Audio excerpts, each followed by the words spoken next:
Halo para pemirsa yang budiman, saya doakan semoga sehat selalu dan dilancarkan semuanya.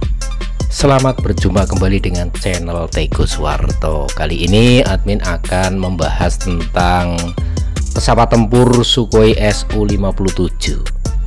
Indonesia bakal beruntung jika beli Su-57 karena rudal balistik udara Kinzhal siap menopang. Rusia bermaksud menjual jet tempur generasi kelimanya Sukhoi Su-57 ke sejumlah negara termasuk Indonesia. Selain itu, Indonesia memiliki sejarah panjang dalam penggunaan pesawat tempur buatan Rusia. Pasalnya, Sukhoi Su-57 bakal didukung rudal balistik udara Kinzhal atau rudal balistik yang diluncurkan dari udara ALBM, bahkan dinilai menguntungkan Indonesia. Efektivitasnya saat digunakan dengan jet tempur buatan Sukhoi masih diuji. Mayor Jenderal Purnawirawan Vladimir Popov, mantan pilot militer Rusia yang terkenal, mengungkapkan bahwa pekerjaan masih berlangsung pada rudal balistik udara ke udara Kinzhal yang akan digunakan untuk mendukung Sukhoi Su-57. Kemanjurannya saat digunakan dengan jet tempur buatan Sukhoi masih diuji.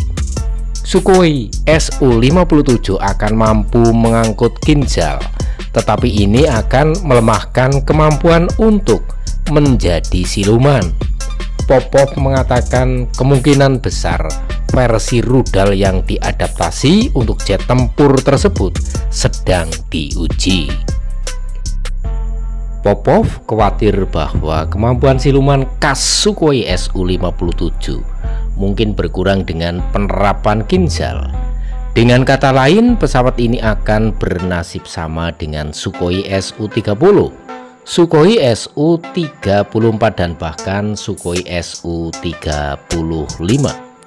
Namun penggantinya dimaksudkan untuk meningkatkan kecakapan militer Rusia yang tak tertandingi, khususnya terkait konflik dengan Ukraina. Sebenarnya bukan hal baru untuk membahas integrasi rudal balistik udara Kinzhal dengan Sukhoi Su-57. Bahkan sebelum perang antara Moskow dan Kiev meletus pada tahun 2021, strategi ini sudah diterapkan. Singkatnya, kalangan industri masih enggan membocorkan apapun tentang versi baru yang akan dipasangkan dengan pesawat terkait. Lebih lanjut, tidak diketahui mengapa Sukhoi Su-57 diintegrasikan dengan rudal balistik udara Kinzhal.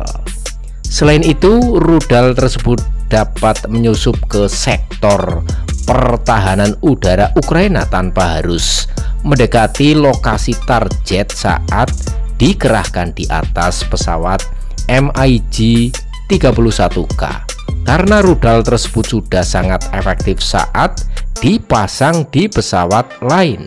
Masuk akal jika Sukhoi Su-57 sebenarnya tidak membutuhkannya. Sederhananya, Rusia telah mempertimbangkan dengan cermat faktor-faktor lain dalam percobaan yang melibatkan penggabungan keduanya. Tidak mengherankan bahwa pengujian ini dilakukan untuk bersiap menghadapi situasi perang di masa mendatang, di mana pesawat yang dimaksud harus menembus sektor pertahanan musuh. Meskipun diyakini dapat mengurangi kemampuan siluman pesawat, pengujian ini dilakukan dengan harapan dapat meningkatkan fleksibilitas operasionalnya.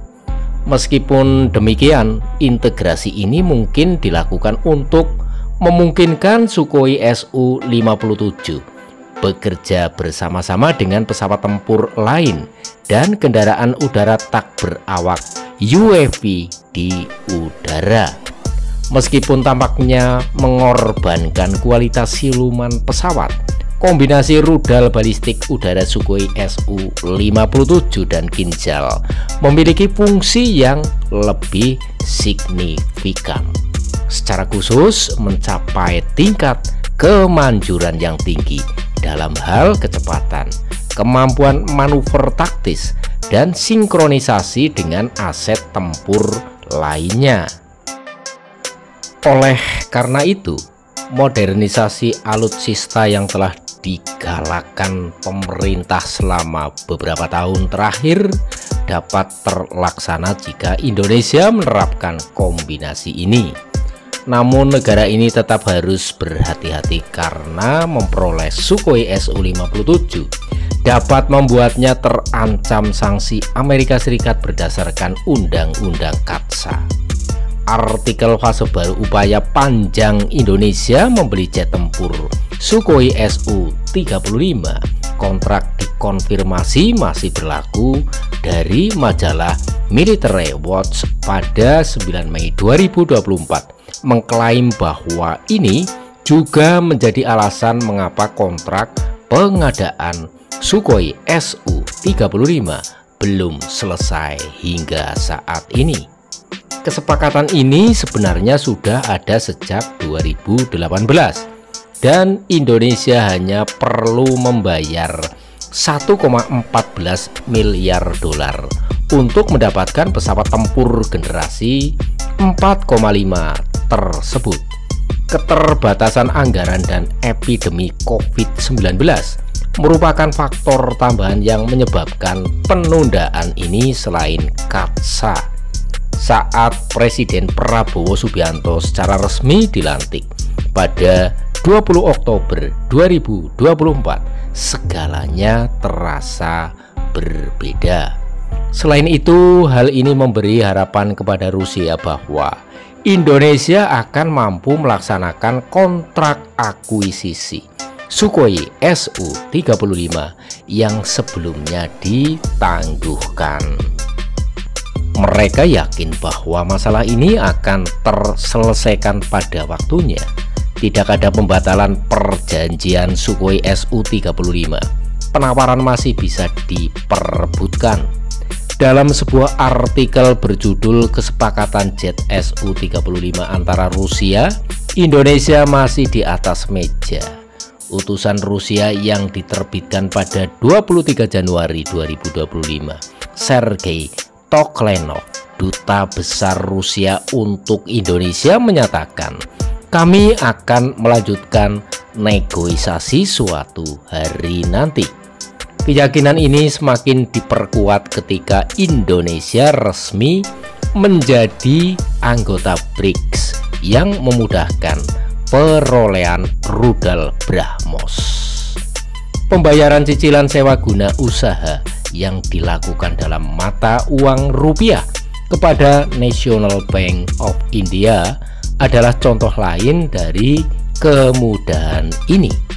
Karena Filipina membeli rudal BrahMos untuk mempertahankan Laut Natuna Utara dari China, bukan tidak mungkin TNI Angkatan Udara bisa mendapatkan Sukhoi Su-57 dengan berbagai fasilitas sebagai anggota BRICS, asalkan terjamin bebas dari sanksi Katsa.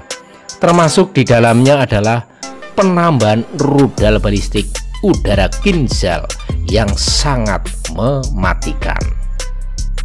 Nah, bagaimana menurut para pemirsa? Silahkan untuk bisa memberikan komentarnya pada kolom komentar yang telah disediakan. Terima kasih telah menonton videonya sampai dengan selesai. Semoga bermanfaat bagi Anda.